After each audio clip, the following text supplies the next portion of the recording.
안녕하십니까. 존종희 목사입니다. 8월 8일 목요일 매일 성경 묵상입니다.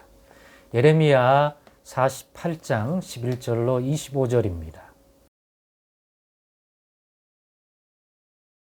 모압은 젊은 시절부터 평안하고 포로도 되지 아니하였으므로 마치 술이 그 찢기 위에 있고 이 그릇에서 저 그릇으로 옮기지 않음 같아서 그 맛이 남아있고 냄새가 변하지 아니하였도다.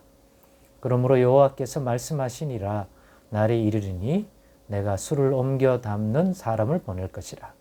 그들이 기울여서 그 그릇을 비게 하고 그 병들을 부수리니 이스라엘 집이 베델을 의뢰함으로 수치를 당한 것 같이 모압이 그못으로 말미암아 수치를 당하리로다. 너희가 어찌하여 말하기를 우리는 용사요 능단한 전사라 하느냐. 만군의 여호와라 일컫는 왕에게서 이와 같이 말하노라. 모압이 황폐하였도다. 그 성읍들은 사라졌고 그 선택받은 장정들은 내려가서 죽임을 당하니 모압의 재난이 가까웠고 그 고난이 속히 닥치리로다. 그의 사면에 있는 모든 자여, 그의 이름을 아는 모든 자여, 그를 위로하며 말하기를 어찌하여 강한 막대기 아름다운 지팡이가 부러졌는고 할지니라. 디본의 산은 따라 너의 영화에서 내려와 메마른 데 앉으라. 모압을 파멸하는 자가 올라와서 너를 쳐서 너의 요새를 깨뜨렸음이로다. 아로엘에 사는 여인이여 길 곁에 서서 지키며 도망하는 자와 피하는 자에게 무슨 일이 생겼는지 물을지어다. 모압이 패하여 수치를 받나니 너희는 울면서 부르짖으며 아르논가에서 이르기를 모압이 황폐하였다 할지어다. 심판이 평지에 이르렀나니 곧 홀론과 야사와 벳바앗과 디본과 느보와 벳디블라다임과 기럇다임과 벳가물과 벳무온과 그리옥과 보스라와 모압단 원근 모든 성읍에로다. 모압의 뿔이 잘렸고 그 팔이 부러졌도다. 여호와의 말씀이니라. 아멘.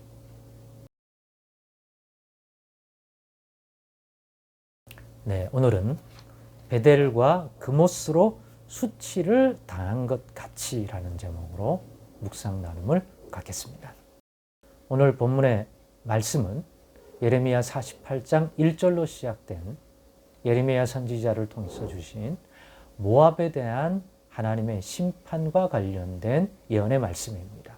물론 그 모압의 심판을 행하는 하나님의 종으로, 도구로, 심판의 막대기로, 즉 하나님의 진노를 쏟는 실제적 도구로서 바벨론과 느부갓네살 왕이 행할 일이기도 합니다.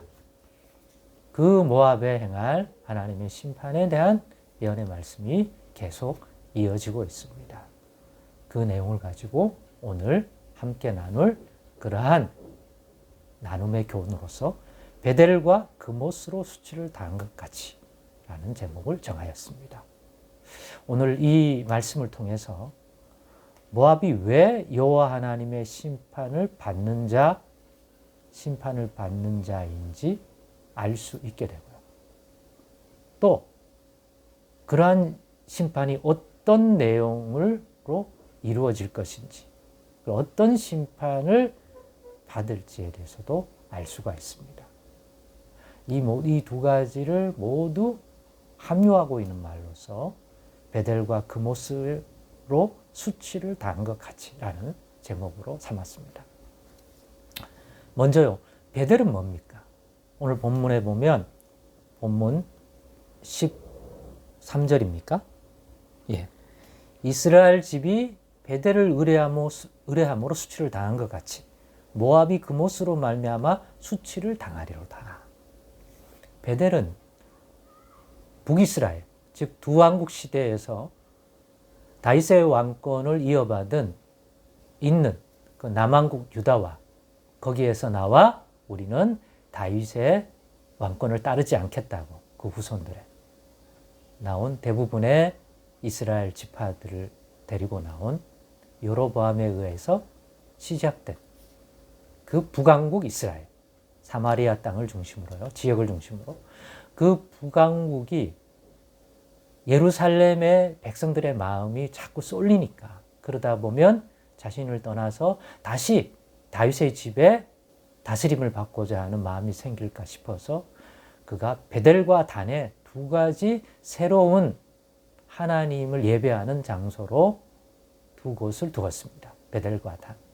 단은 이쯤에서 이미 사라진, 그 기능을 사라진 것으로 보이고, 이 베델이 중심지가 되는데 그 베델에서 마치 신전을 만들고 손으로 부어서 만든 그런 금성, 어떤 형상물을 만들어 놓고 이스라엘 백성들을 이제는 예루살렘 성전 거기에 거하신다 약속했던 그 하나님께로 가지 않고 이 베델에 올라가 그 신상에다가 예배하고 절하면 여호와께서, 이스라엘 하나님 여호와께서 받으신다는 이러한 종교적 내용을 구성하게 만들어서 결국은 하나님과 맺은 언약의 말씀에서 벗어나 우상을 만들어 놓고 그 우상 가운데 하나님이 임재한다고 하는 왜곡되고 가장 하나님이 싫어하는, 하지 말라고 했던 그런 신앙생활, 종교 행위를 여호와의 이름으로 했으니 하나님이 하지 말라는 것은 골라서 해놓고 그것도 우상, 다른 신이 아니라 그걸 여호와라고 바라보게 했으니 최악의 행위를 한 것이죠. 그러한 우상 숭배적 행위, 즉 하나님의 말씀을 떠나 분별하지 못하고 그런 행위를 부추기게 만든 왕이 여로보암이고 이후에 이 여로보암의 길을 북이스라엘 왕들은 가게 되었습니다. 거기에 진노하셔서 하나님이 베델을 섬기는, 베델을 통하여 하나님을 향한 예배적 행위나 신앙 행위를 하는 이 사람들을 수치를 당하게, 남의 나라에 멸망을 당하고 끌려가게 하는 등 그런 수치를 당하게 함으로써 멸망시켰는데요. 그와 같은 하나님의 백성이었던 북이스라엘 백성들이 그 베델로 인하여 그 베델을 통하여 우상 숭배한 자들에게 수치를 준 것 같이, 그렇게 심판하신 것 같이 이제 모압 백성들은 그모스 신을 섬기거든요. 그 그모스를 통해서 자기들을 다스려주는 참된 신이 있어서 그모스 신이 참된 신이라고 생각하고 그 그모스를 통해서 모든 복과 생사복을 생각하는 그 모압, 지금까지는 평안히 살았다고 착각하고 있는데 바벨론 느부갓네살을 통해서 이제 수치를 당하게 해주겠다. 그런 심판 받겠다. 그 본이 바로 북이스라엘의 베델을 통하여 우상 숭배했던 그들이 당했던 하나님의 심판 같은 심판을 이제 행하겠다는 내용입니다. 그 내용이 쭉 이어지고 있습니다. 그런데 오늘 우리도 하나님의 진노로 수치를 당할 우상 숭배적 종교 행위를 함에도 모압처럼 북이스라엘 백성처럼 분별하지 못하고 복을 받을 줄 알고 계속 그 신앙생활을 하고 있는 것은 아닐까 한번 돌아보면 좋겠다.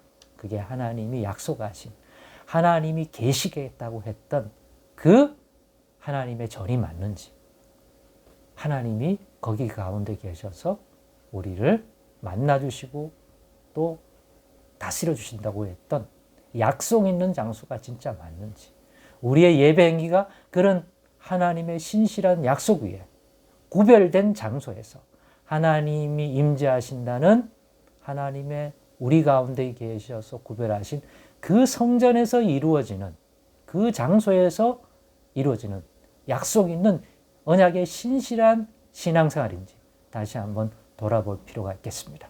그렇지 않으면 우리 시대에도 예수 이름으로 한다고 하지만 사실은 내용상 우상숭배적인 신앙생활일 수 있다. 마치 북이스라엘이 베델에서 행했던 그 신앙행위처럼 말입니다.